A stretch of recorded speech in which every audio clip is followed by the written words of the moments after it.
Bismillahirrahmanirrahim. Assalamualaikum warahmatullahi wabarakatuh.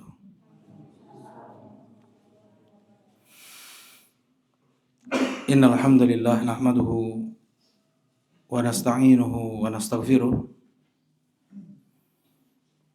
na'udzu billahi min shururi anfusina wa min sayyiati a'malina. May yahdihillahu fala mudhillalah wa may yudlil fala hadiyalah. Asyhadu an la ilaha illallah wahdahu la syarikalah wa asyhadu anna Muhammadan abduhu wa rasuluh sallallahu alaihi wa ala alihi wa sahbihi wa sallama tasliman katsira amma ba'd. Qala Allah ta'ala fil Qur'anil Karim, ya ayyuhalladzina amanu taqullaha wal tanzur nafsum ma qaddamat lighad wattaqullaha innallaha khabirum bima ta'malun. Alhamdulillah, kita bersyukur dan kita memuji Allah Subhanahu wa taala yang segenap pujian, pujaan dan sanjungan hanya milik Allah Subhanahu wa taala. Allah Subhanahu wa taala terpuji karena keistimewaan yang ada pada zatnya, sifat-sifatnya, nama-namanya yang husna. Sebagaimana Allah terpuji karena limpahan nikmat, rahmat dan kebaikannya yang melimpah ruah untuk alam semesta. Di pagi ini kembali Allah mudahkan kita untuk duduk bermajelis ilmu, bermajelis ibadah yang Rasulullah sallallahu alaihi wasallam bersabda, "Man salaka tariqan yaltamisu fihi ilman sahalallahu lahu bihi tariqan ilal jannah." Siapa yang menempuh jalan menuju ilmu, dengan itu Allah permudah langkah kakinya menuju surga. Mudah-mudahan amal ibadah kita diterima oleh Allah dan mudah-mudahan menjadi sebab dipermudahnya langkah kaki kita menuju surga Allah Subhanahu wa taala. Allahumma amin ya rabb. Waalaikumsalam warahmatullahi wabarakatuh. Nah, insyaallah kita akan melanjutkan kajian kitab Al-Arba'un An-Nawawiyah. Kita masuk hadis yang keempat. Al-a'malu bil khawatim. Amalan itu tergantung akhirnya. Amalan itu tergantung akhirnya, dibuat judul untuk hadis ini oleh Al-Imam An-Nawawi. Amalan itu tergantung akhirnya, apakah ikhlas atau tidak. Ya. Apakah baik atau buruk. Apakah dia tutup umurnya dengan amal soleh, ibadah, atau maksiat. Nah, kita baca hadisnya. An Abi Abdurrahman Abdullah ibn Mas'ud radhiyallahu taala anhu qala, dari sahabat Nabi Abdullah ibn Mas'ud, Abu Abdurrahman. Beliau ini ulama, ya. Beliau ini ulama besar di kalangan para sahabat. Bahkan Rasulullah sallallahu alaihi wasallam mengatakan, siapa yang mau mendengar seperti apa Al-Qur'an itu turun, maka dengarlah bacaan Abdullah ibn Mas'ud. Beliau salah seorang perawi Quran Nabi sallallahu alaihi wasallam. Ada 4 ya yang Rasulullah sallallahu alaihi wasallam perintahkan pada saat itu kaum muslimin untuk mengambil Quran. Khudil Quran min arba'ah, ambillah Al-Quran dari 4 orang, Abdullah bin Mas'ud, Mu'ad ibn Jabal, Ubay ibn Ka'ab, dan Salim maula Hudzaifah. 4 sahabat ahli dalam bidang Al-Quran. Ya. Pernah beliau ditanya, Waalaikumsalam warahmatullahi. Pernah beliau ditanya, ya Abdullah, ya Abdurrahman, aku mencari hukum tato di dalam Al-Quran, gak ada. Aku sudah lihat dari awal sampai akhir Al-Quran, ku baca, gak ada hukum tato. Padahal Allah Subhanahu wa taala mengatakan, tibyana likulli syai'. Al-Quran ini sebagai penjelas untuk segala sesuatu. Allah Subhanahu wa taala berfirman, "Ma farratna fil kitabi min syai." Kami tidak tinggalkan di dalam Al-Qur'an ini sesuatu sekecil apapun itu. Tentang keimanan, tentang hukum, tentang hubungan seorang hamba dengan Allah, seorang hamba dengan makhluk. Itu semua sudah dijelaskan secara terperinci. Awalam yakfihim anna anzalna alaikal kitaba yutla alaihim. Apakah tidak cukup bagi mereka untuk kami turunkan Al-Quran dibacakan kepada mereka? Semua yang kita perlukan dalam kehidupan dunia ada di dalam Al-Quran. Kemudian ditanya, ya, Abdullah bin Mas'ud ini, mana wahai Abdullah, di mana ayat tentang tato itu? Ya. Kemudian Abdullah bin Mas'ud berkata, mungkin kau luput. Ayat yang Allah sebutkan di surat Al-Hasyr.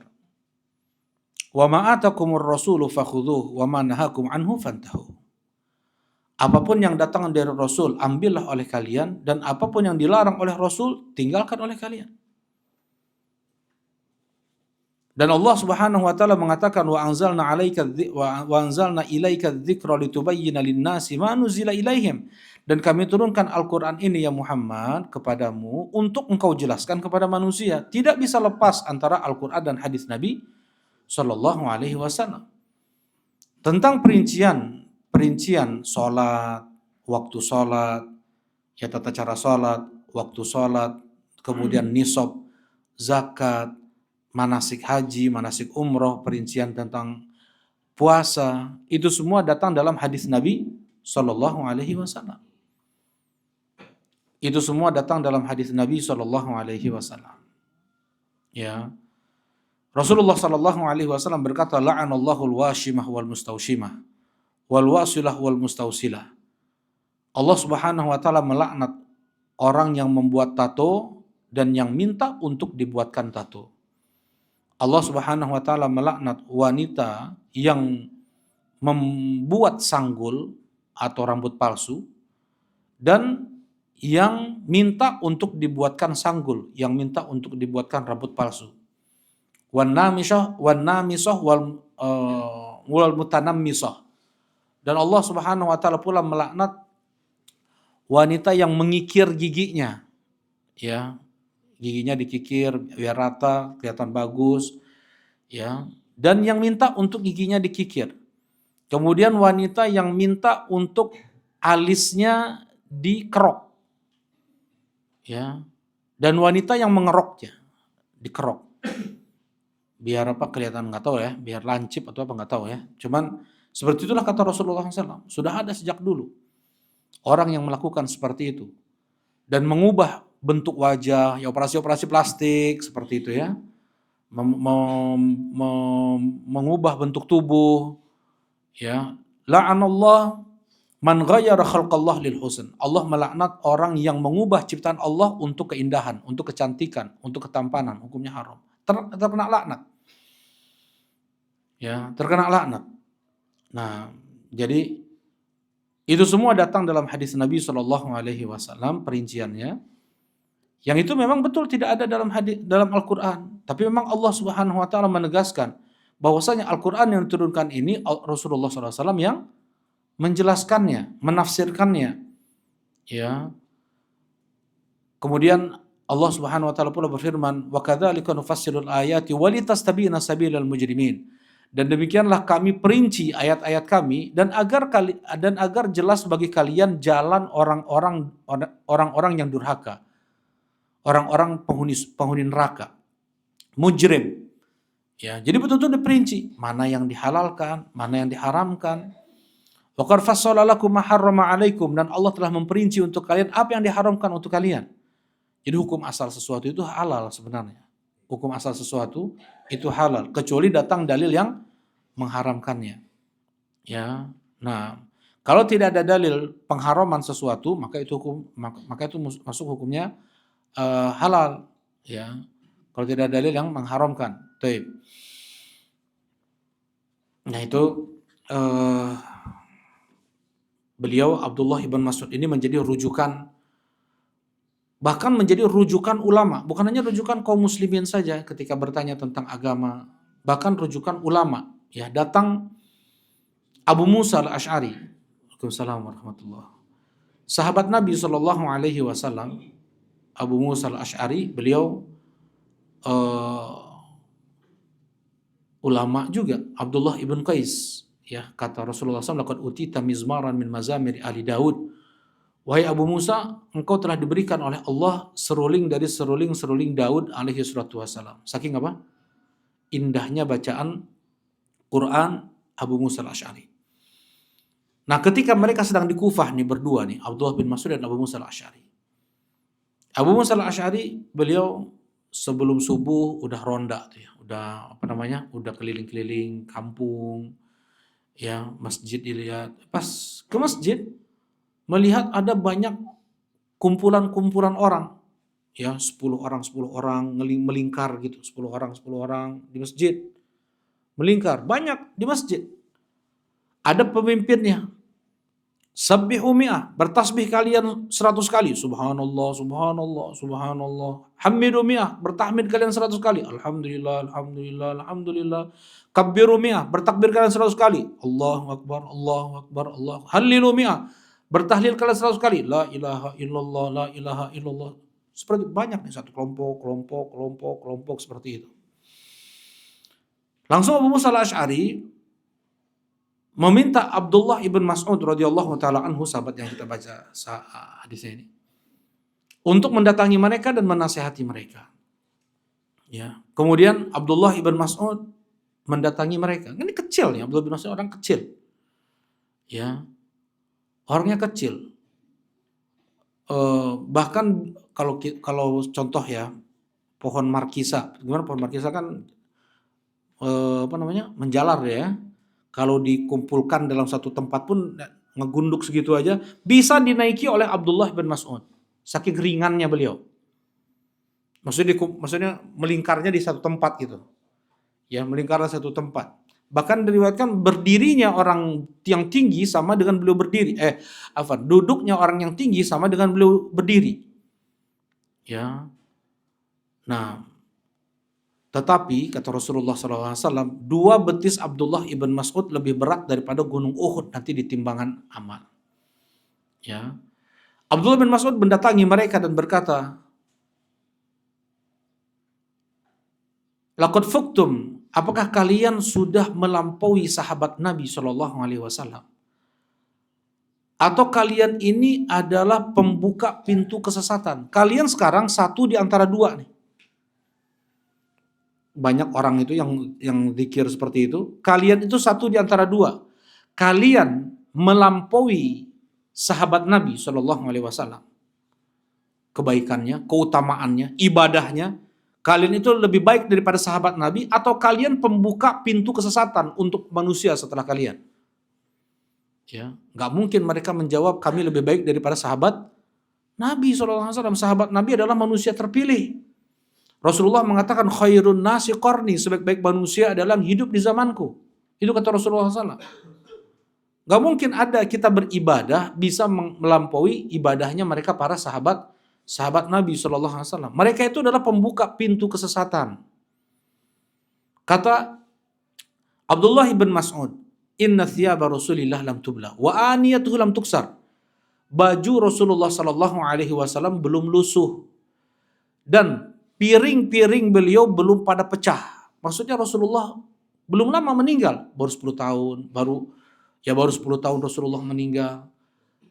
Laqad ahdatsum fi dinillahi ma ahdatsum. Kalian sudah mengada-ngada dalam agama ini apa yang kalian lakukan. Ini enggak dibuat oleh Rasulullah, enggak dibuat. Tidak dilakukan oleh para khulafa rasyidin, tidak dilakukan oleh para sahabat satupun, enggak pernah mereka buat lingkaran 10 orang, ada 7 orang, kemudian pakai kerikil, subhanallah, subhanallah, alhamdulillah, alhamdulillah, selalu dipimpin, ya, zikirnya.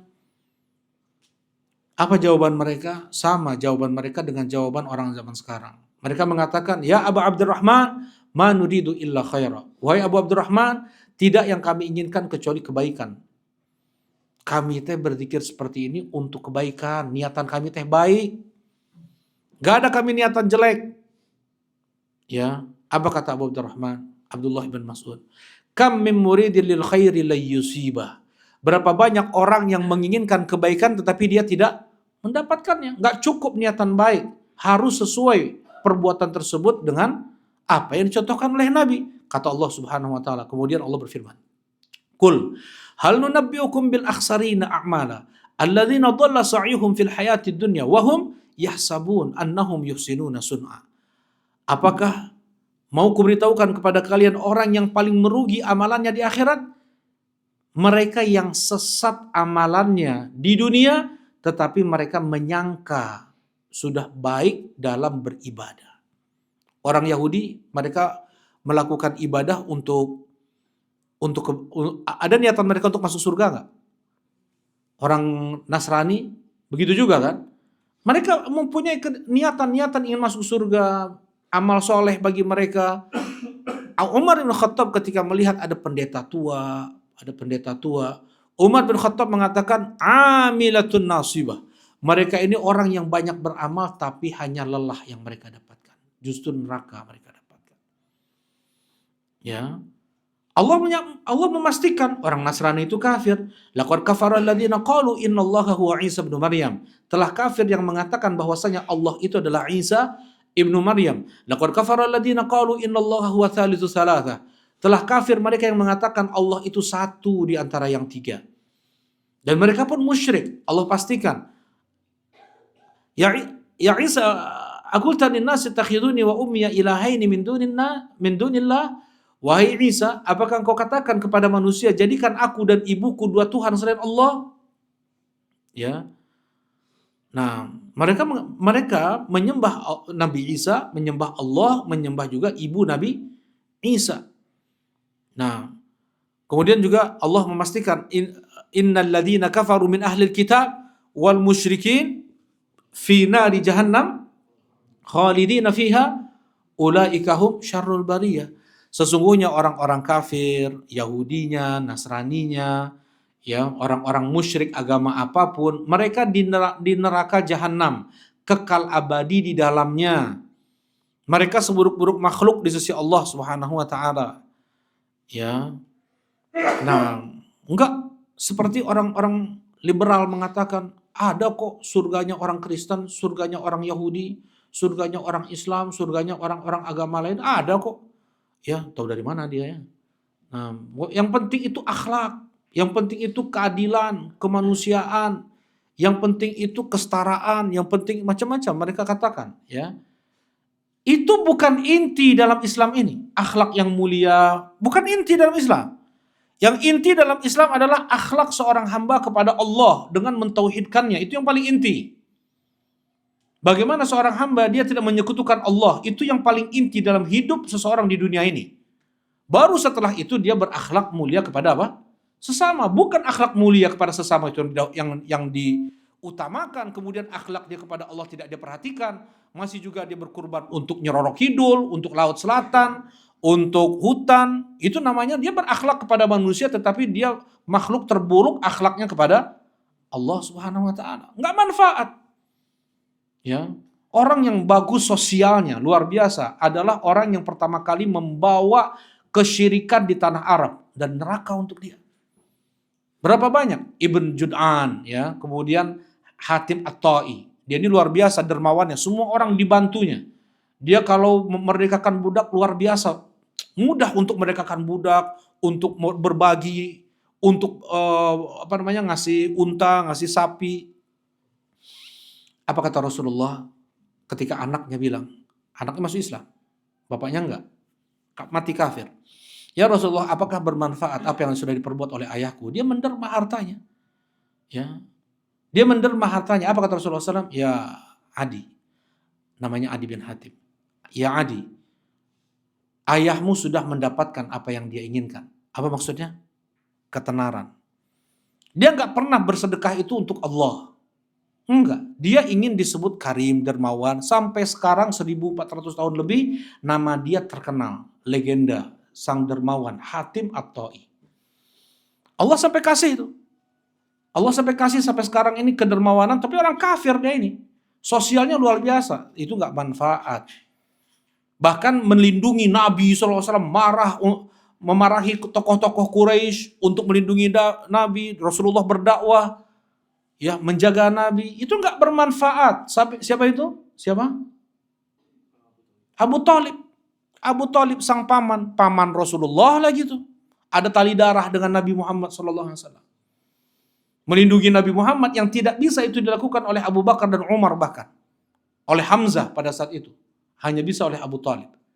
Tetapi itu semua tidak bermanfaat karena tidak berakhlak baik kepada Allah Subhanahu wa taala. Nah, ya. Jadi nggak cukup seseorang hanya dengan dia berniat baik, niatan saya baik kok, ya keinginan kata Allah, kul hal nunabbiukum bil akhsarina a'mala, apakah mau kuberitahukan kepada kalian orang yang paling merugi amalannya, alladzina dhalla sa'yuhum fil hayatid dunya, dia yang sesat amalannya ketika di dunia, tetapi dia menyangka sudah baik dalam beramal. Ya, jadi perlu kita dalam ibadah betul-betul mencontoh Nabi Muhammad Shallallahu Alaihi Wasallam. Ada dalilnya, kerjakan. Tidak ada dalilnya, jangan kerjakan. Yang ada dalilnya pun tidak sepenuhnya bisa kita kerjakan. Untuk apa kita mengerjakan yang tidak ada tuntunannya dari Nabi? Ya, yang ada dalilnya aja nggak bisa kita kerjakan. Coba baca Al-Quran, tilawah Quran aja. Jangankan 1 juz ya, 2 lembar aja udah merem-merem mata tuh. Baca WhatsApp, berapa jam bisa? Baca WhatsApp atau baca apalah, bisa dia membuka matanya. Tapi kalau baca Quran, seperti itu. Ya. Nah, yang datang dari Nabi saja tidak bisa kita lakukan sepenuhnya. Untuk apa kita melakukan ibadah yang tidak ada tuntunan dari Nabi Muhammad Sallallahu Alaihi Wasallam. Nah, kita lanjutkan ya. Hadis yang diriwayatkan oleh Abdullah ibn Mas'ud radhiyallahu taala anhu. Qala haddatsana Rasulullah sallallahu alaihi wasallam, telah menyampaikan kepada kami hadis ya, yaitu Rasulullah sallallahu alaihi wasallam, wa huwa shadiqul masduq, yang beliau adalah orang yang jujur dan yang dipercaya ucapannya. Kok sampai seperti ini? Harus apa? Kenapa Abdullah bin Mas'ud bilang seperti ini? Itu udah konsekuensi seorang muslim kan? Apa konsekuensi Muhammadur Rasulullah, Bang Felis? Konsekuensi Muhammadur Rasulullah ketika seorang dia mengucapkan asyhadu an la ilaha illallah, asyhadu anna Muhammadar Rasulullah, itu ada konsekuensinya. Nah, kalau konsekuensi Muhammadur Rasulullah apa itu? Yang ada 4 ya. Nah, yang pertama membenarkan Rasulullah SAW apapun yang dikabarkannya. Yang kedua, menaati Rasulullah SAW apapun yang diperintahnya. Menjauhi. Oh iya betul. Menjauhi Rasulullah SAW apa yang dilarangnya. Kemudian yang keempat apa? Tidak beribadah kecuali sesuai dengan tuntunannya ya. Ada 4 ini konsekuensi dari Muhammadur Rasulullah. Tapi kenapa kok harus diperjelas di sini? Wa huwa shadiqul masduq. Yang Rasulullah SAW itu adalah yang jujur dan yang dipercaya. Kenapa kayak gitu? Coba, karena apa yang akan disampaikan oleh Nabi SAW dalam hadis ini baru kita lihat 100 tahun ke belakang ini. Baru 100, mungkin belum nyampe 100 tahun ke belakang. Ya, mungkin baru 60 tahun ke belakang, 50 tahun ke belakang. Ya. Yang sebelumnya nggak tahu. Mana mungkin manusia tahu seperti ini? Allah sudah sebut di dalam Al-Quran di 2 ayat. Di 2 surat. Di surat Al-Mu'minun dan di surat Al-Hajj. Kemudian Rasulullah sebutkan ini dalam hadisnya ini. Bagaimana proses penciptaan manusia. Maksudnya dalam rahim ya. Kalau manusia pertama siapa yang manusia pertama itu siapa? Siapa manusia pertama? Kan ada evolusi Darwin, Ibu. Masih ada nggak sekarang pelajaran anak SMP evolusi Darwin? Udah nggak ada. Oh, udah nggak ada, benar? Kelas 1 SMP dulu mah IPS. Benar nggak ada sekarang? Hah? Lupa ya? Kumaha Bu? Oh berarti udah tobat berarti. Ya. Soalnya itu teori kufur itu. Ya teori kufur. Maksudnya manusia berasal dari nyemot. Ya. Teori Darwin. Manusia berasal dari monyet. Berevolusi. Monyet masih ada. Manusia ada sekarang. Kalau teori tersebut benar, udah habis tuh monyet. Kemudian sekarang jadi manusia dan yang paling banyak, kalau misalnya masih ada monyet, masih ada manusia, berarti yang paling banyak manusia purba sekarang nih. Kan proses, perlu ribuan tahun. Manusia purba nggak ada, monyet ayah keneh, kemudian manusia ada. Itu teori yang dibantah oleh orang kafir sendiri. Orang kafir sendiri nggak percaya teori itu. Tapi sayang ada orang Islam yang percaya dengan teori tersebut. Ini teori kufur ya. Kalau misalnya, kalau Anda ingat masih ada, kalau Anda dulu masih ingat banget kelas 1 SMP pelajaran IPS. IPS sejarah. IPS atau oh iya benar, Masya Allah luar biasa. Ini Bu Guru kayaknya di atasnya.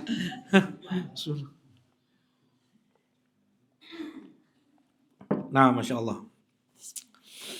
Ya jadi kalau ada anak nanya tentang teori Darwin, bilang ini teori kafir. Nah kasih tahu aja, katanya manusia itu berasal dari monyet, evolusi, ya. Nah,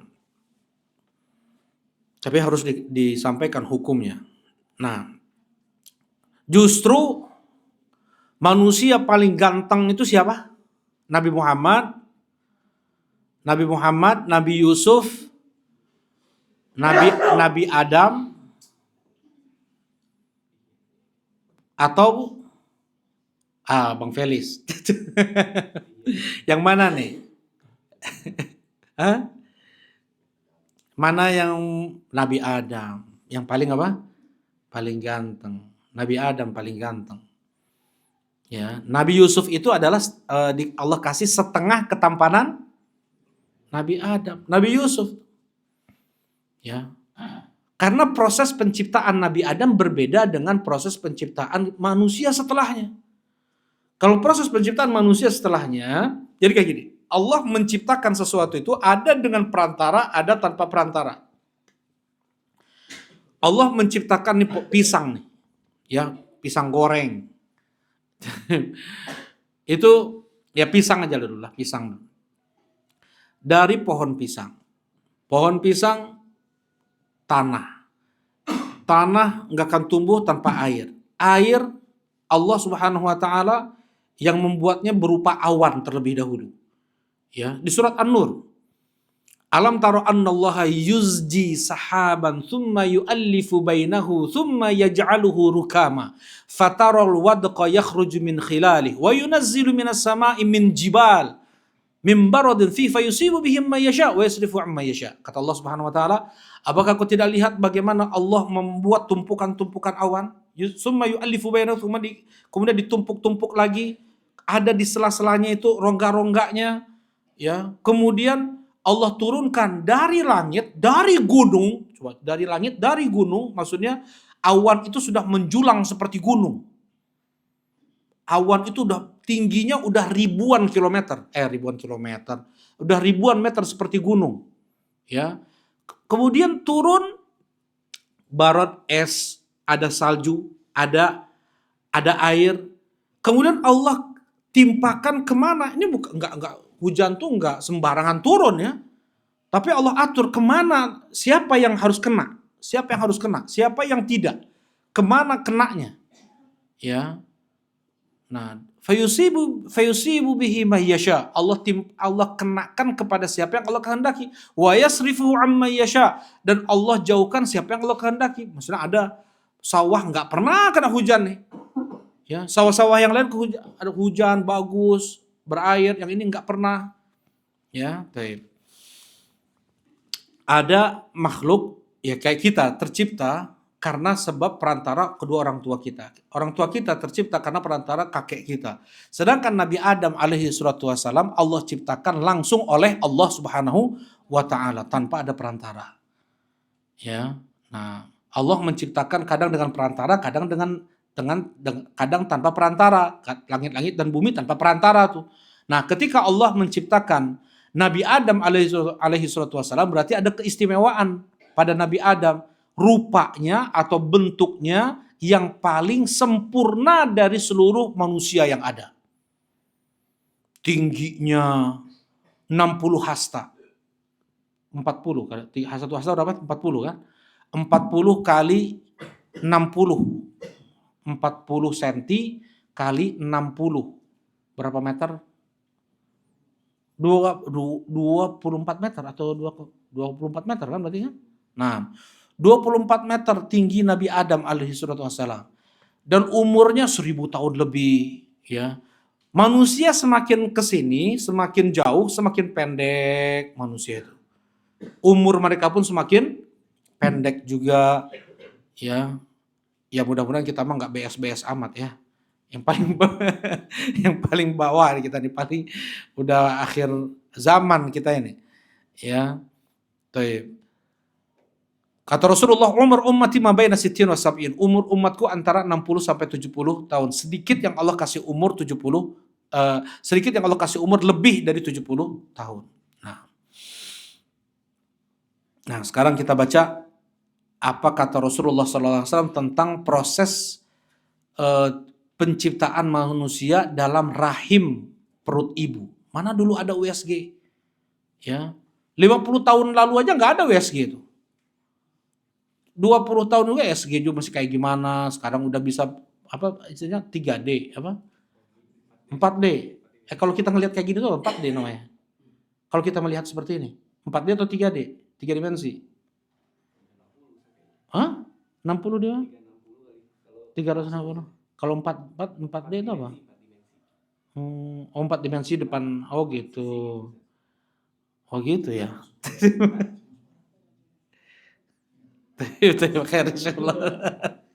Nah. Ya, sekarang kita bagaimana Rasulullah SAW menceritakan proses penciptaan manusia di rahim seorang ibu. Inna ahadakum yujma'u khalquhu fi batni ummihi arba'ina yawman nutfah. Sesungguhnya salah seorang di antara kalian dikumpulkan penciptaannya di perut ibunya selama 40 hari nutfah air. Selama 40 hari air. Ya, dan ada yang tidak Allah kumpulkan, yujma di sini Allah yang mengumpulkannya.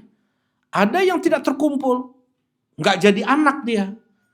Ya, nggak jadi anak dia, nggak jadi janin, ya. Orang normal, seorang istri ini normal, ya, sel telurnya normal. Kemudian juga yang laki-laki pun airnya pun normal juga, diperiksa di dokter normal, tapi dia nggak punya anak, nggak punya anak. Allah tidak kumpulkan dia, air itu tidak Allah kumpulkan, ya. Nah, siapa yang membuat air laki-laki, air perempuan, kemudian bisa terkumpul? Itu Allah Subhanahu wa Ta'ala. Coba ya, orang bikin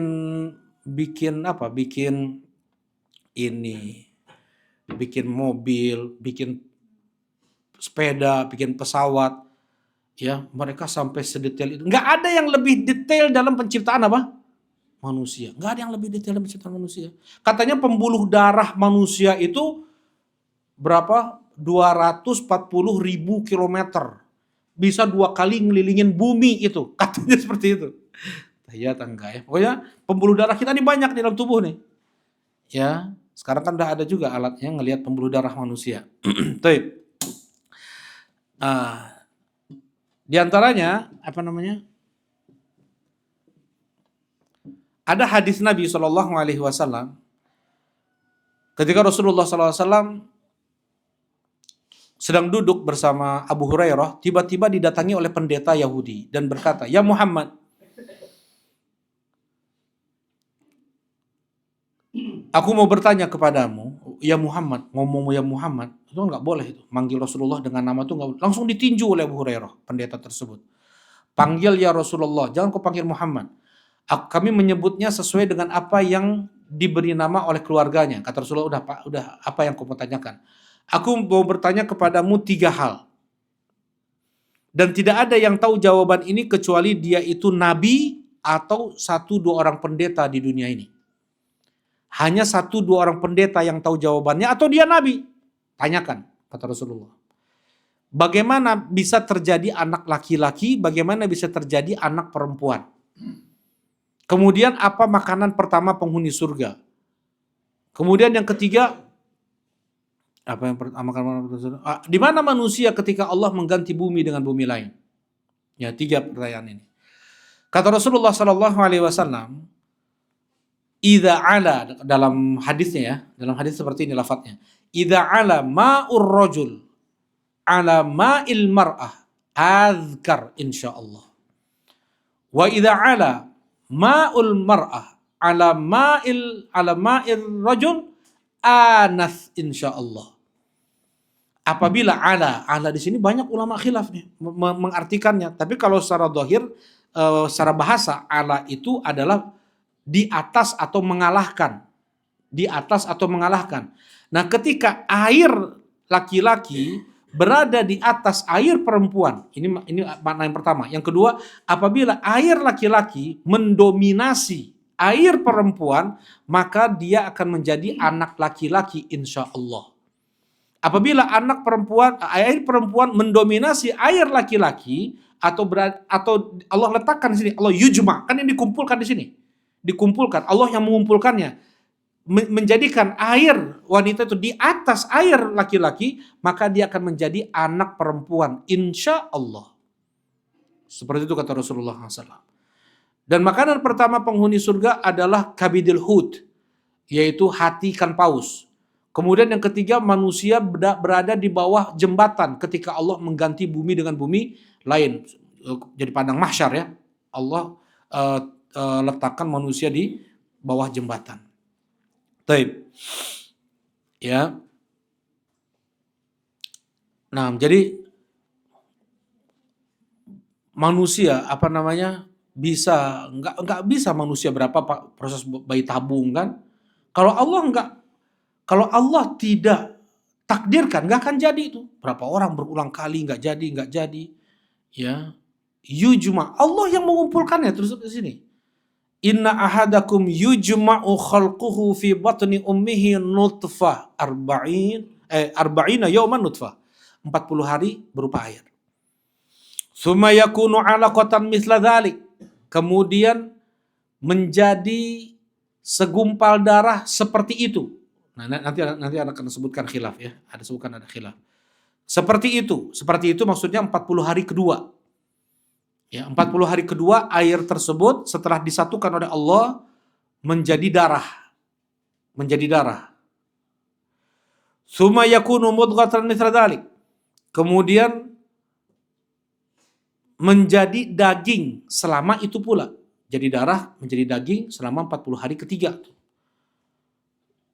Ya, summa yursalu ilaihil malak.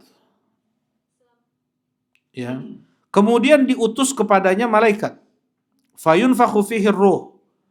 Nah, ini di air ini di 40 hari ke-4 ini. Ya. Baik. Ya, di 40 hari ke-4. 40 hari bukan 40 hari ke-4, betul di 40 hari ketiga. 4 kali 3 berapa berarti? Berarti berapa bulan itu? 4 bulan ya? Tip, 40 hari ketiga. Salah. Tip. Nah, ini di 40 hari ketiga kan, zahirnya seperti ini. 40 hari ketiga ya. Karena mereka para ulama khilaf dalam memaknai kalimat misla dzalik seperti itu. Makna misla dzalik seperti itu tuh kemana kembalinya ini? Kemana kembalinya? Apakah kembalinya ke 40 hari atau kembalinya ke proses penciptaan? Ya, karena sebagian hadis mengatakan di 42 hari itu 42 hari itu sudah air berproses menjadi darah, berproses menjadi daging yang kecil banget. 42 hari. Dan menurut penelitian dokter sekarang ini, itu pun kurang dari 3 bulan. Ya. Nah, jadi membenarkan hadis, jadi misal dzalik ini, ya ada hadis Hudzaifah namanya, hadis Hudzaifah tentang itu juga, tentang proses ini juga. Kalau ini kan masih khilaf kemana kembali misal dzaliknya nih. Tapi kalau dalam hadis yang lain ada 42 hari itu tercipta semua itu. Nah, intinya waktu lah ya, kita khilaf ya. Kalau para ulama di sini 40 hari ketiga berarti di 4 bulan barulah yursalu ilaihi malakun. Allah utus kepada rahim setiap ibu malaikat. Fayanfukhu fihi ruh. Kemudian malaikat tersebut meniupkan ruh yang diperintahkan oleh Allah. Ruh, ya, tubuh manusia tanpa ruh ya nggak bisa bergerak mereka kan. Ketika ruh dicabut ya mati. Ya, nah jadi asalnya tuh manusia itu benda mati. Bahkan kita ini nggak pernah disebut, mungkin 60 tahun yang lalu nggak ada pernah kita disebut. Ya nggak? Lam yakun syai'an madhkura, kata Allah. Manusia itu nggak pernah tersebut, nggak pernah teringat. Nggak ada yang nyebut nama kita, nggak ada. Ya. Kata Allah Subhanahu wa taala ke Nabi Zakaria saja, engkau tuh belum ada apa-apanya sebelum itu. Maksudnya benda mati. Kita semua ini asalnya benda mati. Kemudian Allah ciptakan menjadi ada, jadi makhluk hidup malah. Ya, asalnya benda kemudian jadi makhluk hidup malah. Ya, asalnya kita benda mati. Inilah hidupnya manusia, lemah. Berbeda dengan hidupnya Allah. Allah itu hidup azali dan abadi. Azali tidak ada awal, adanya Allah tanpa ketiadaan. Sedangkan kita, adanya makhluk itu berasal dari ketiadaan. Asalnya tidak ada menjadi ada. Sedangkan Allah, adanya Allah tidak dari ketiadaan. Itulah azali. Dan Allah akan terus ada abadi. Ya, selama-lamanya. Nah ini manusia kita nih seperti ini keadaannya. Asalnya air pun air yang hina lagi. Setelah itu berani mengkritisi Allah, mengkritisi syariat, sok pinter. Wah, enggak benar ini hukum-hukum Allah nih, enggak cocok nih zaman sekarang, ini hukum purba, ini mah hukum kuno, untuk orang Arab aja cukup cocoknya ini. Seperti itu liarnya manusia. Ya, sudah dikasih nih syariat Islam, semua syariat Islam, Al-Qur'an 6.200 ayat lebih. Ratusan ribu hadis sahih. Tujuannya apa? Agar manusia hubungannya baik satu sama lain. Baik dia hubungannya dengan Allah. Untuk menjaga 5 hal. Ulangi lagi nih Bang Faris nih. 5 hal. Tujuan turunkan syariat itu untuk 5 hal. Apa itu Bang Faris? Abu Ammar ingat nggak? Untuk menjaga agama dulu. Agama. Kemudian enggak usah. Keturunan. Akal ya, karena lupa. Darah, jiwa. Jiwa atau darah ya.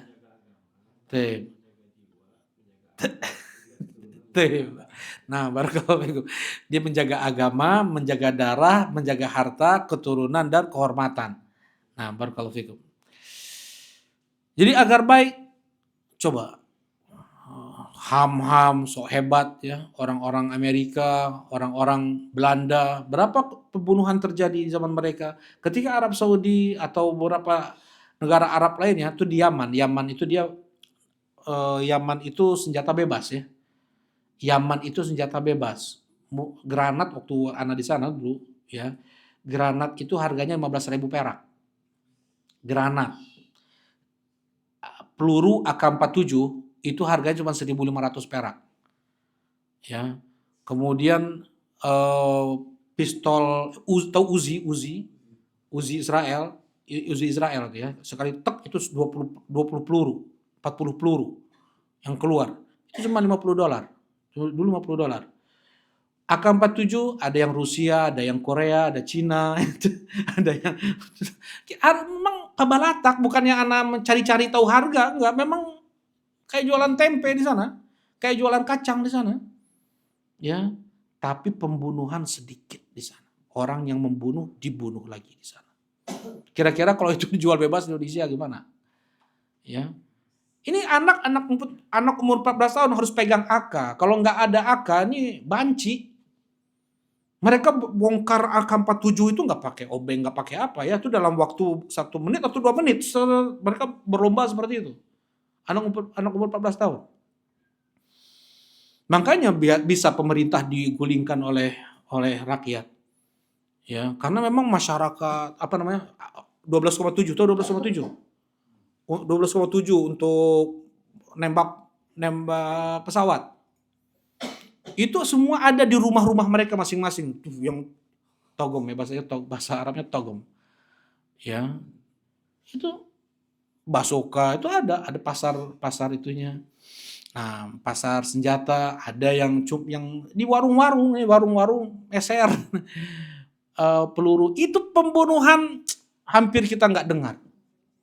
Sejak selama Ana di sana, pembunuhan sekali terjadi 7 tahun. Selama di sana 7 tahun Ana di sana, pembunuhan sekali terjadi. Coba bayangkan. Karena apa? Hukum Islam dilakukan walaupun republik di sana. Tapi yang membunuh dibunuh lagi. Ya. Semua bawa bedog semua di sana. Nama jambia di sana. Kayak Kayak arit tetapi besar seperti ini ya. Kayak gini. Di depan semuanya ada pisau. Laki-laki kalau nggak bawa pisau itu bukan laki-laki. Di sana itu. Ya, nah. Maksudnya Islam ini sudah sempurna. Islam itu sudah sempurna. Ya. Yang terbaik hubungan seorang muslim dengan yang lainnya itu sudah ada di dalam Al-Qur'an secara terperinci. Baik. Nah, kita kembali ya. Fayunfakh fihi ruh fayanfukh fihi ruh. Kemudian ditiupkanlah ruh di 4 bulan. Nah, Anda bilang kita ambil satu pendapat dulu lah, 4 bulan lah ya. Nah, ketika di 4 bulan sudah ditiup ruh, kalau keguguran ada hukum manusia. Kalau keguguran itu ada hukum manusia. Apa maksudnya hukum manusia gimana? Karena ya dikuburkan harus di tempat pemakaman, nggak boleh di kebun, nggak boleh di taman, nggak boleh di samping rumah. Ingat, kuburan itu nggak boleh kita taruh di kebun, di dekat rumah, harus di tempat pemakaman umum. Kenapa? Karena ada hukum. Ya, kalau misalnya ditaruh di kebun, di samping rumah, di taman, kan ada ya? Ada nggak? Ada kan? Ya di taman ya, di taman rumah nih. Kan lalu lalang orang lewat pakai sendal kan gitu, mengganggu mereka itu. Masuk kuburan nggak boleh pakai sendal. Ya sahibu sibtiyatin ikhla'na 'alaika faqad adait. Wahai yang memakai 2 sandal, lepaskan kedua sandal, engkau sudah mengganggu mereka, kata Rasulullah SAW. Dilepaskan sandal, kecuali memang Anda melihat beberapa kuburan ya di TSM, di belakang TSM ya.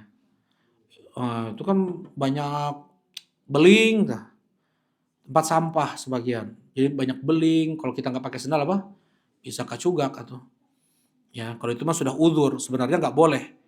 Ya nggak boleh. Seperti kalau misalnya ada yang umroh kan itu kosong tuh, ada jalannya, ya. Nah jadi nggak boleh dikuburkan di taman, nggak boleh dikuburkan di kebun. Kalau janin keguguran sudah 4 bulan ke atas, karena sudah mempunyai hukum manusia. Terus gimana lagi? Bang Ferry, apa lagi? Apa lagi hukumnya? Nah, kalau untuk disolatkan nggak wajib.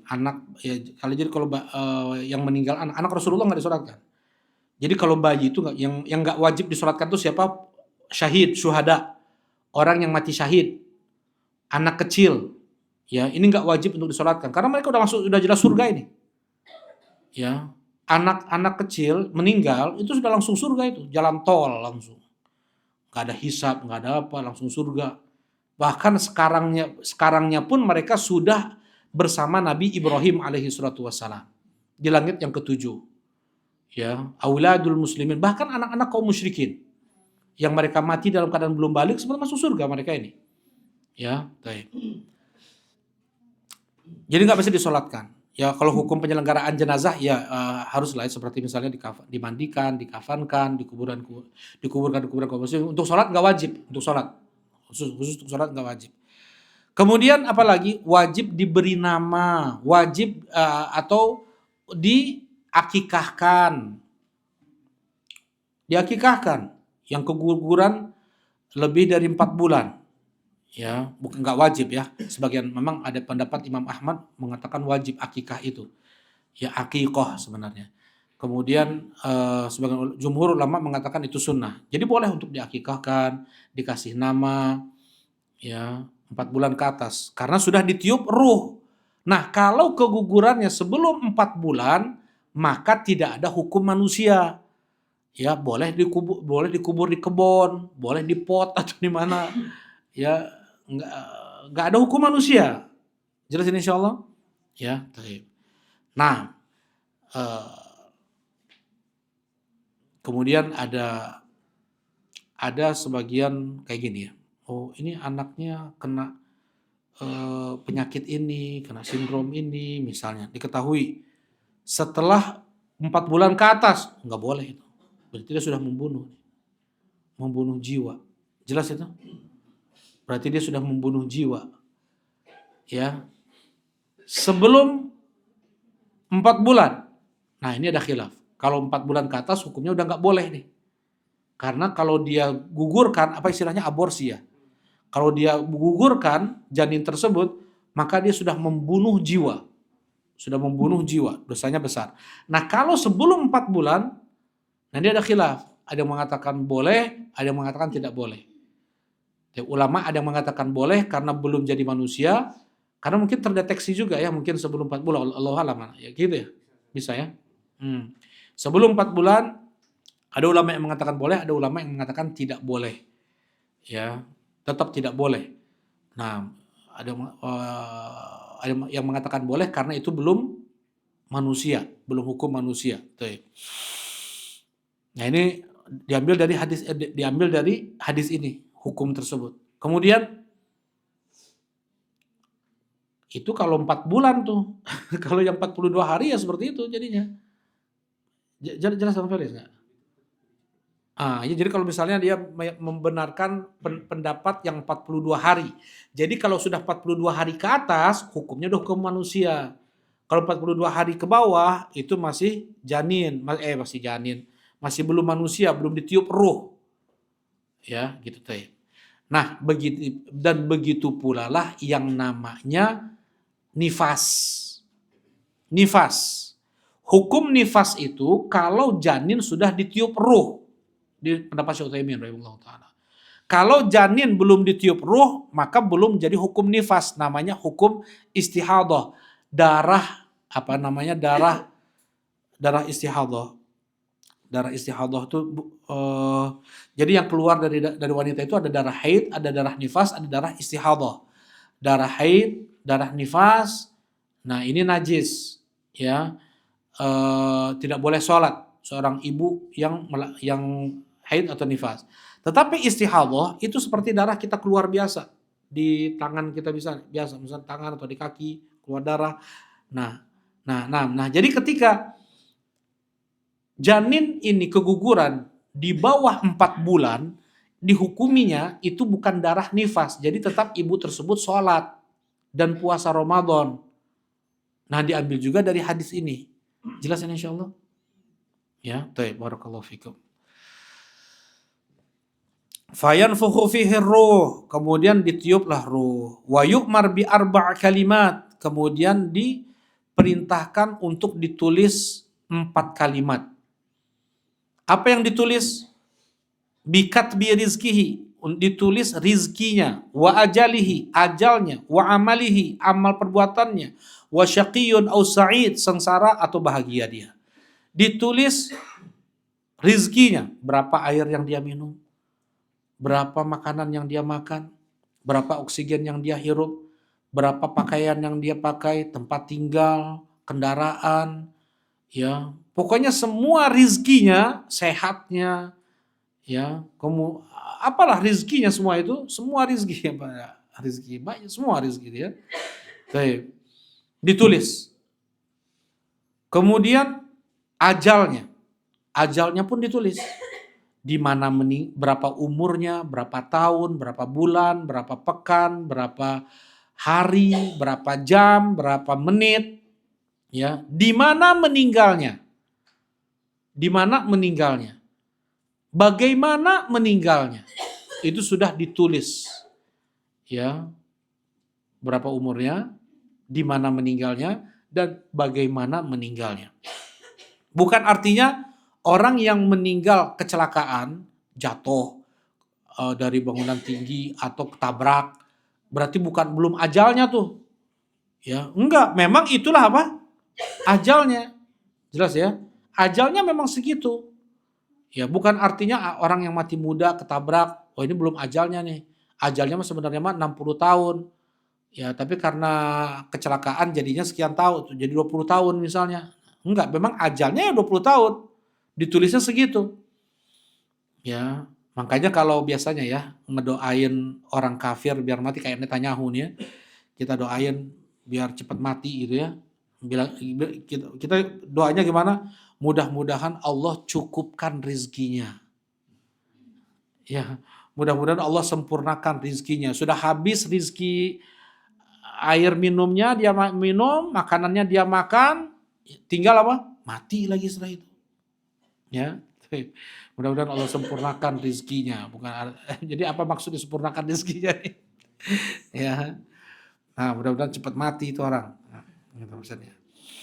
Bikatbi rizkihi wa ajalihi, ajalnya, ya. Nah, wa amalihi, dan perbuatannya. Sekarang kita duduk, berdiri, tidur, bergerak ke sana sini, mengangkat, meletakkan, itu semua sudah ditulis rapi. Supaya data semua itu jam segini, hari ini, ya. Itu semua tertulis, luar biasa kan? Kalau sekarang aja manusia bisa mengumpulkan data di microchip yang kecil kan? Ya, ini semua ditulis di mana nih? Di sini.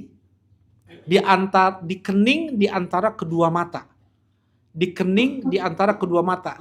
Kecil sekali ditulis oleh malaikat rizkinya, ajalnya, amal perbuatannya. Wasyaqiyun au sa'id. Apakah dia ini syaqi? Syaqi itu sengsara, maksudnya penghuni neraka.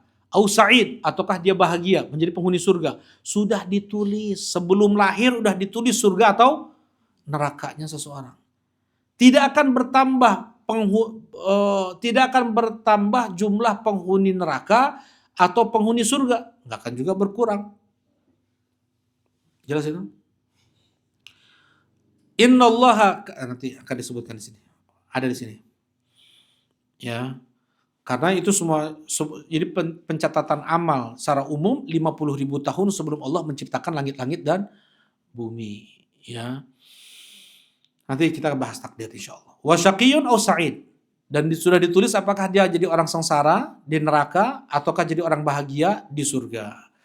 Fawalladzi la ilaha ghairuhu inna ahadakum la ya'malu bi amali ahlil jannah. Nah, dan demi yang tidak ada Tuhan, tidak ada yang berhak untuk disembah kecuali hanya Dia. Nah, ini sumpah dengan mengucapkan kalimat tauhid. Ya, sumpah dengan mengucapkan kalimat tauhid demi Dia, Allah, yang tidak ada yang berhak untuk diibadahi kecuali hanya Dia. Inna ahadakum la ya'malu bi amali ahlil jannah. Sesungguhnya salah seorang di antara kalian melakukan perbuatan penghuni surga.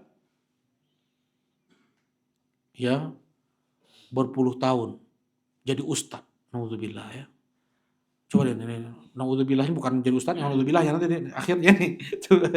Hatta yakunu ma bainahu wa bainaha illa dhira, sampai antara dia dengan kematian tinggal selangkah lagi, tinggal sehasta. Dhira itu tinggal sehasta, bukan selangkah. Karena sering artikan sehasta, selangkah. Tinggal sehasta lagi, tinggal selangkah lagi dia mati. Fayasbiqu alil kitab. Ternyata didahului kitab. Kitabnya bukan surga nih, dohirnya ustadz nih. Zahirnya aja ustadz nih, orang memuliakan dia, mencintai dia, bilang punya ilmu agama. Selangkah dia mati, dia melakukan perbuatan penghuni neraka dan dia mati sedang melakukan maksiat, su'ul khotimah. Dia mati berzina, dia mati berjudi, dia mati teken riba, dia mati maksiat, ya. Sedang bermaksiat itu dia mati. Fayadkhulaha, dia masuk ke dalam neraka itu. Wa inna ahadakum la ya'malu bi amali ahli nar. Berarti ini mantan ustadz nih ya. Wa inna ahadakum la ya'malu bi amali ahli nar. Dan ada di antara kalian yang melakukan perbuatan penghuni neraka. Puluhan tahun, 50, 60, 70 tahun maksiat. Hatta ma yakunu bainahu wa bainaha illa dhira. Sampai antara dia dengan kematian tinggal satu hasta, tinggal ya satu langkah lagi. Fa yasbiqu alaihil kitab. Kemudian didahului kitab ketetapan takdir. Fayamalu bi amali ahli jannah fayadkhulaha. Kemudian dia melakukan perbuatan penghuni surga dan dia tiba-tiba dia pergi ke masjid. Ya sambil setelah mabuk, setelah dia membunuh, setelah dia melakukan maksiat, pergi ke masjid, sholat, nggak tahu sholat, setahunya dia aja sujud mati dalam keadaan sujud. Husnul khotimah nggak nih? Surga untuk dia tuh. Ya. Nah, yang dua ini, yang Rasulullah sebutkan dua keadaan ini yang paling jarang.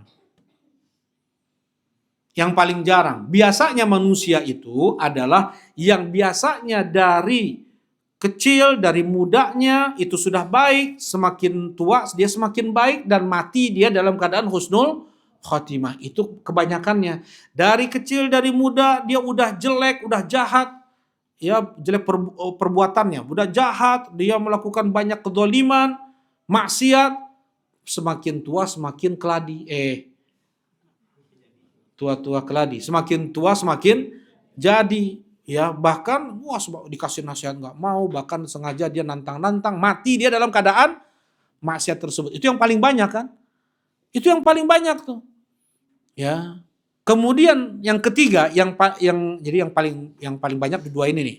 Kemudian yang ketiganya adalah dia yang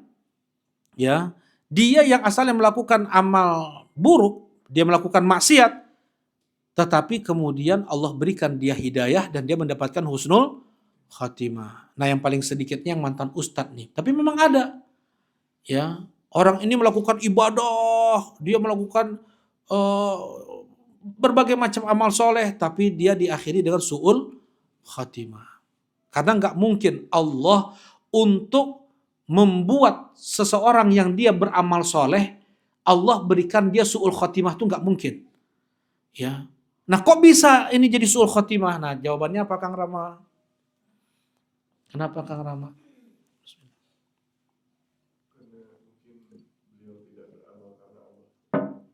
Nah, Masya Allah. Jadi selama puluhan tahun dia beramal tersebut untuk riya. Ya riya, ingin dicintai oleh orang, ingin disebut ustadz, ingin dibilang hafidh Quran, ingin dibilang qori, ingin dibilang 3 orang yang pertama kali masuk neraka. Siapa yang mereka ini? Qori'ul Quran. Qara'tu fikal Quran ya Rabb. Aku membacakan Al-Quran untukmu ya Allah. Kadzabta, engkau dusta. Engkau membaca Al-Quran untuk dibilang qori, untuk dibilang hafid, untuk dibilang qori. Yang kau sudah disebut. Bawa ke neraka nih. Alamtu fikal ilmi ya Rabb. Aku ajarkan ilmu agama ini untukmu ya Allah. Kadzabta, engkau dusta. Engkau ajarkan ilmu agama untuk dibilang alim, ustadz, dai, ulama, wa qad qil, dan kau sudah disebut. Engkau sudah dicintai oleh manusia, sekarang bawa ke neraka. Yang ketiga, yang ini satu ya, dalam satu hadis ini satu nih. Qari sama alim ini satu hadis, satu lafaz. Kemudian yang kedua adalah seseorang yang dia aku keluarkan hartaku di jalanmu ya Allah. Kata engkau dusta. Engkau keluarkan hartamu untuk disebut dermawan, karim. Ya, dan kau telah disebut di dunia. Nah, itu Kang maju dikit, kasihan yang di luar. Nah, kemudian yang ketiga, aku berperang di jalanmu ya Allah. Engkau dusta. Engkau berperang untuk dibilang mujahid, untuk dibilang syahid. Wah, ini ngeri nih. Ya, memang itu ada ya.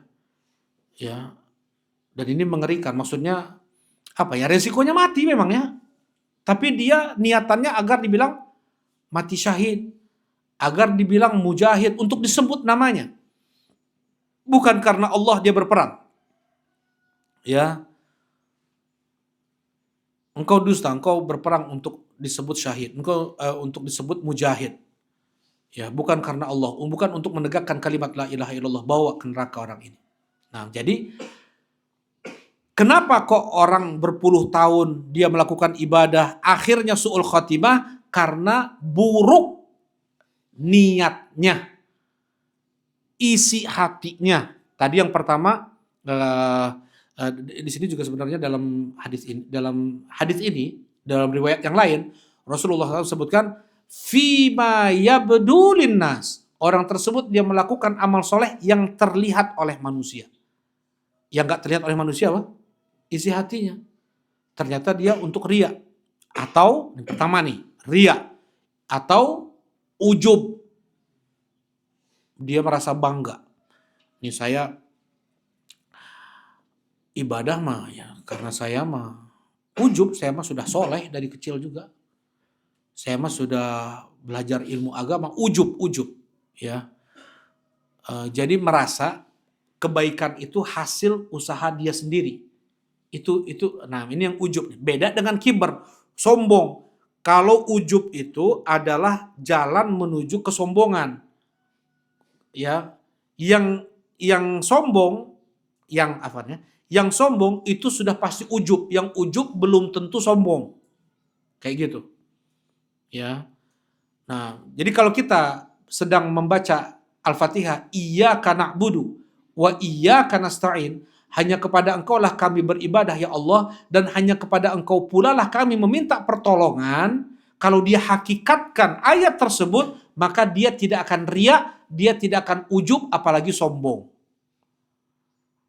Jadi semua ibadahnya itu dia perserahkan untuk Allah, nggak ada syirik besar, nggak ada syirik kecil, dan dia pula serahkan kebaikan apapun yang pernah dia lakukan, itu mutlak adalah karunia kebaikan yang Allah berikan kepada dia. Bukan karena kecerdasannya, bukan karena kekuatannya, bukan karena ilmunya, bukan karena lingkungan. Enggak, Allah yang kasih. Ya. Nah, dia setiap hari baca iyyaka na'budu wa iyyaka nasta'in, tapi ada ujub, ada sombong ya dengan ibadah yang dia lakukan. Naudzubillah.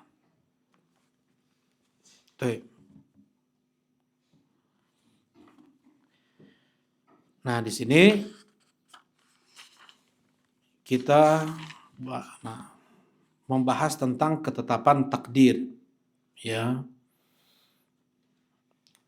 Dengan itu jangan mengkhawatirkan orang yang percaya takdir, dia tidak akan stres memikirkan rizki gitu ya. Memikirkan, ya jangan sampai terlalu stres memikirkan rezeki. Kenapa? Karena memang sudah ditulis nih. Ada kejadian Syekh Muhammad ibn Shalih ibn Utsaimin menyebutkannya di beberapa kajian beliau ya tentang permasalahan takdir. Jadi ada seseorang masuk ke sumur, jatuh ke sumur. Tapi dia bisa diselamatkan, hidup lagi,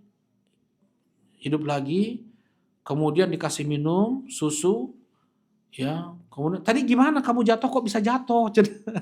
Tadi saya kayak gini, maksudnya dicontohin kepleset lagi dia, mati. Enggak ini memang kejadian beneran ya, kepleset lagi, setelah itu mati dia. Kok bisa ya kayak gitu? Kok yang tadi selamat, yang tadi mati? Iya, 1 gelas susu belum terminum, itu rezekinya masih belum habis lagi. Ya. Setelah selesai dia minum 1 gelas susu tersebut, sudah selesai rezeki yang Allah tulis, ya udah selesai, habis, mati dia. Ya. Nah, jadi jangan seseorang dia jangan terlalu stres untuk memikirkan rezeki. Ya, rezeki di tangan Allah Subhanahu wa taala. Allah Subhanahu wa taala sudah membagi-baginya. Yang jelas kita berdoa, berusaha dan bertawakal. Itu saja. Doa, usaha dan tawakal. Nggak cukup kita hanya sekedar doa, tawakal tanpa ada usaha. Itu mencela syariat Islam. Karena syariat Islam selain dia doa dan tawakal, dia pun harus apa? Harus berusaha. Ya, orang yang bilang tawakal enggak tong dahar gitu mah tuh. So, sing subuh sorangan kumaha. Bisa nggak dia kenyang dengan sendirinya, bisa nggak? Nggak bisa kan? Tetap dia harus ada usaha juga untuk memasukkan makanan ke dalam mulut dia, baru dia terasa kenyang. Ya, jadi omong kosong orang yang bilang saya mah tawakal, udah gak usah makan udah. Ya kalau misalnya Allah menghendaki antum kenyang, ya kenyang aja sendiri. Kan nggak gitu juga pikiran dia kan? Harus ada usaha juga gitu. Ya harus ada usaha. Yang kemudian misalnya orang kerja rezeki, cari rezeki, ya nggak mungkin dia jualan di dalam rumah. Oh sekarang mah bisa jualan dalam rumah ya. Pakai apa? Ya online. Enggak dulu. Misalnya orang belum ada online nih. Kan nggak mungkin dia jualan di dalam rumah, pintu ditutup semua. Kan itu namanya nggak ada usaha itu. Ya, dia harus cari tempat orang ramai, apa barang yang dibutuhkan oleh orang, ya, bahkan ada sensusnya ini dan itunya teh. Nah, itu rizki. Rizki itu yang pertama apa? Dia berdoa, berusaha kemudian bertawakal. Dan tidak boleh dia bergantung pada usaha. Oh, saya mah kalau bukan karena perusahaan ini saya hancur. Saya ini akan macam-macam lah. Saya akan miskin, saya akan apa? Itu nggak boleh. Bertawakal kepada makhluk syirik.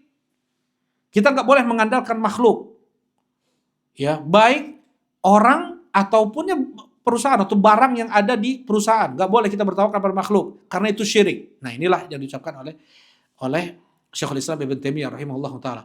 Bertawakal kepada makhluk syirik, berusaha tanpa tawakal, ta'nun fi syariah, mencela syariat Islam. Coba Nabi Musa alaihi salatu wassalam, ketika beliau dikejar oleh Firaun, bisa nggak Allah langsung, kan mentok ya, jalan buntu itu, apa namanya, laut, jalan buntu, nggak bisa lagi balik Firaun tuh udah kejar dengan bala tentaranya, udah mati udah. Innala mudrakun, kata Bani Israel kepada Nabi Musa, habis kita Musa, ketangkap kita, mati semua nih. Ya. Apa kata Nabi Musa? Kalla inna ma'iya rabbi sayahdin. Gak mungkin Allah yang nyuruh saya ke sini, pasti Allah akan memberikan petunjuk kepada saya. Apa kata Allah? Wadribi asakal bahar. Pukulkan tongkatmu ke laut wahai Musa. Bisa nggak Allah langsung belah laut tanpa Nabi Musa pukulkan? Langsung Nabi Musa pergi, bisa kan? Tapi kenapa harus dipukulkan tongkat? Tongkat mukul laut. Ya, apa yang bisa dilakukan oleh tongkat? Tapi ada usaha sedikit dalam Islam. Sekalipun nggak bisa tongkat membelah lautan, cik coba mana tongkat mana belah lautan, nggak akan bisa kan? Ya, cuman Allah perintahkan Nabi Musa melakukan itu, sedikit ada usaha dari engkau ya Musa. Ya, Maryam baru melahirkan Nabi Isa. Ya, berdarah-darah, lemah, haus, lapar. Dalam keadaan seperti itu, ibu baru melahirkan, kayak gimana coba? Ya, bertarung dengan kematian. Allah suruh menggoyang pohon kurma. Nah, pohon kurma bukan digoyang atasnya. Mana yang lebih mudah untuk digoyang? Bagian atas atau bagian bawah? Bagian atas lebih mudah kan? Ini mah bagian akar, ini digini-giniin. Pernah pohon kelapa kan akarnya sampai ke atas tuh. Pohon kelapa. Itu sama serumpun sama pohon kurma. Kan akarnya sampai ke atas kan. Nah yang di akar-akar itu, pohon kurma pun seperti itu juga. Nah digoyang akar pohon kurma itu oleh wanita yang baru lahirkan. Berdarah-darah, haus dan lapar. Kira-kira gimana? Ada usaha. Berjatuhan kata Allah, kita aja bertiga belum bisa ngoyak kita pohon kurma. Belum tentu bisa. Goyang aja sedikit. Kita yang goyang kita. Pohon-pohon kurma yang goyang. Ya. Berjatuhan pohon kurma, buah-buah kurma itu untuk Maryam alaihi salatu wassalam. Ya. Padahal Maryam ini alaihi salatu wassalam ketika beliau fokus ibadah di satu tempat kecil di Masjidil Aqsa, ibadah terus. Nabi Zakaria masuk. Setiap Nabi Zakaria masuk, tiba-tiba ada buah ini, ada buah itu. Musim dingin, buah-buahan musim panas. Sedang musim panas, buah-buahan musim dingin. Nggak ada di sekitar sana yang jualan buah-buahan itu, nggak ada. Tiba-tiba ada di meja-meja siapa? Maryam. Dengan ibadah muncul itu. Tapi pas sedang dibutuhkan makanan tersebut oleh Maryam, Allah suruh goyang pohon kurma. Rasulullah SAW ketika beliau pergi Isra Mi'raj pakai buruk, nggak ada resiko mau dibunuh Nabi SAW ketika Isra Mi'raj itu. Tapi ketika hijrah, satu kepala, Muhammad 100 ekor unta, Abu Bakar 100 ekor unta. Mau dibunuh Rasulullah SAW, Rasulullah sembunyi dulu di Gua Thawr selama 3 hari. Kaki Abu Bakar disengat kala jengking. Ya, kenapa nggak dikasih buruk aja langsung? Bisa? Jelas ya? Semua ada hikmah. Jadi Islam ini kita kadang Allah uji. Ya, jujur nggak Islam kita itu? Nggak mudah, lu mulus aja terus hidup kita ini. Kadang Allah bantu, kadang Allah kasih ujian. Nah, dikala Allah kasih ujian itu sabar nggak kita? Ya. Likaila ta'sau ala ma fatakum. Iman kita terhadap takdir adalah jangan kalian larut dalam kesedihan, kekecewaan. Ya. Kemudian musibah yang Allah timpakan, Alif Lam Mim ahasiban nas ayyusraku ayyaqulu amanna wa hum la yuftanun wa laqad fatanna alladhina min qablihim fala ya'lamanna Allahu alladhina sadaqu wa la ya'lamanna al-kadhibin. Alif Lam Mim, apakah manusia akan dibiarkan begitu saja setelah mereka mengucapkan kami telah beriman, mereka tidak diuji? Kami telah uji orang-orang sebelum mereka, maka nyata jelas bagi kami siapa yang jujur dan siapa yang dusta dalam Islamnya. Ya, orang dulu ada yang digergaji kepalanya, dibelah dua, tanam setengah badan, digergaji. Ada yang disisir dengan sisir besi, bukan rambutnya sampai ke tulang, sampai ke kulit kepalanya, kebongkar semuanya. Dan mereka semua tidak goyah dari agama mereka. Tetap mereka mengucapkan la ilaha illallah. Ini sedikit digoyang, ya, pinjol. Dikasih nikmat, judol. Ya. Dikasih nikmat gajian, judol. Nggak ada uang, pinjol. Maksiat, jual agama. Ya. Sebagian, ya Rasulullah SAW sampai diboikot selama 3 tahun, nggak boleh berjual beli bersama nggak boleh orang Quraisy berjual beli kepada kaum muslimin selama 3 tahun. Yang mereka makan daun mereka makan sampai mereka buang kotoran seperti kambing buang kotoran. Seperti itu keadaan Rasulullah SAW. Enggak, wah ini mau darurat, ya kabang lah. Ya, enggak. Ingat kita ini hidup di dunia itu darul bala, darul ibtila. Wa nablukum bisyarri wal khairi fitnah. Kami uji kalian dengan kebaikan. Bukan hanya musibah aja ujian itu ya, kata Allah di sini. Kami uji kalian dengan kebaikan dan kami uji kalian dengan keburukan dan kalian semua akan kembali kepada kami. Wa nablukum bisyarri wal khairi fitnah wa ilaina turja'un. Ya, baik. Nah, dan percaya terhadap takdir, ajal udah ditentukan. Itu orang ya mungkin bisa putus urat takutnya tuh. Karena mati udah ditentukan tuh.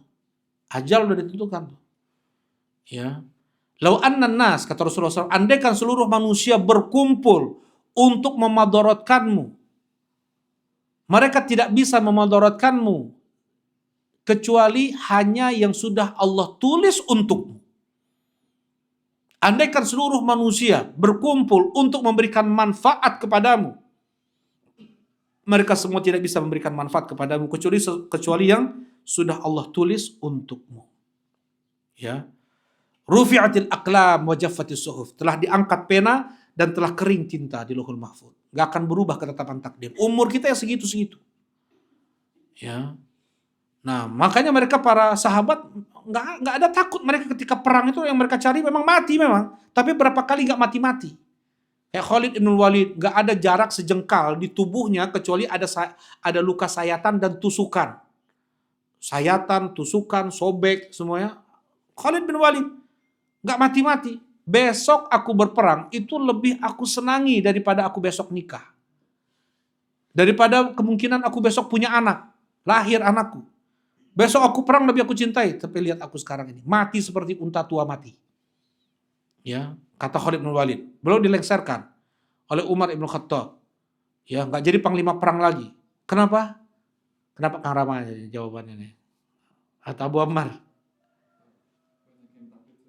Banyak ya? Bukan taklid, bukan. Ya, betul. Karena banyak kaum muslimin pada saat itu bertawakal. Bertawakal kepada Khalid. Kalau dengan Khalid pasti menang. Kalau Khalid jadi pemimpin pasti menang. Jadi mereka bertawakalnya kepada Khalid ibn Walid, bukan kepada Allah Subhanahu wa taala. Karena kekhawatiran itu, karena setiap perang menang terus Khalid bin Walid ini, enggak pernah kalah. Akhirnya oleh Umar bin Khattab dilengsarkan. Udah jadi sipil aja. Jadi sipil. Enggak jadi apa? Meninggal di kasur jadinya. Ya padahal ingin perang enggak boleh, Umar. Udah di pulangnya ke Madinah. Ya, taib. Itu iman terhadap takdir, rizki, ajal. Ya, kemudian orang yang percaya terhadap takdir, dia tidak akan hasad, dengki. Ya, kenapa? Wallahu faddala ba'dakum ala ba'din fir rizqa. Allah Subhanahu wa taala mengutamakan. Allah Subhanahu wa taala membagi-bagi rizki satu sama lain, gak ada yang sama. Semua kita gak ada sama. Mungkin gaji sama ya, tapi apa yang kita belanjakan dari gaji tersebut dan bermanfaat untuk kita dan keluarga itu gak ada yang sama. Ada yang hilang lah, ada kita beli barang kemahalan lah, ada kita beli ya seperti itu. Gak ada yang sama rezeki itu. Ya, oksigen yang kita hirup semua manusia gak ada yang sama. Punya anak kembar, kita suapin setiap hari di waktu yang sama, gak sama juga rezeki yang mereka terima. Ya, nah dengan itu tidak boleh kita hasad, tidak boleh kita dengki satu sama lain. Semua sudah Allah kasih apa? Rizkinya masing-masing. Ya, semua sudah Allah kasih rizkinya masing-masing. Nah, karena sudah ada di ketetapan takdir. Dan kalau kita mendapatkan musibah berupa gangguan dari orang, kita disakiti oleh orang, kita ingat ketetapan takdir. Tidaklah mereka berbuat kecuali sesuatu yang sudah Allah tulis di Lauhul Mahfuz. Yang menggerakkan mereka Allah. Kalau Allah kehendaki, mereka gak akan mencela kita. Kita dicela oleh orang, dimaki oleh orang, dikata-katai kotor kasar oleh orang. Ingat, itu semua karena dosa yang kita lakukan. Pernah mungkin kita melakukan itu kepada orang lain. Udah, kita sabar, kita beristighfar dan bertobat. Mudah-mudahan dengan makian orang tersebut kepada kita maafkan, menjadi sebab tergugurkan dosa-dosa kita dulu. Ya. Dan kalau Allah mau, bisa Allah bikin orangnya langsung pingsan, langsung bisu, langsung mati, bisa. Tapi karena Allah takdirkan orang tersebut bisa memaki kita, berarti itu keinginan Allah kepada kita. Gak bisa kita mengelaknya. Maka lihatlah bagaimana perbuatan Allah kepada kita. Jangan lihat bagaimana makian orang tersebut kepada kita. Jelas insya Allah ya? Nah, kita cukupkan kajian kita di siang ini. Subhanakallahumma rabbana wa bihamdika asyhadu an la ilaha illa anta astaghfiruka wa atubu ilaik. Assalamualaikum warahmatullahi wabarakatuh.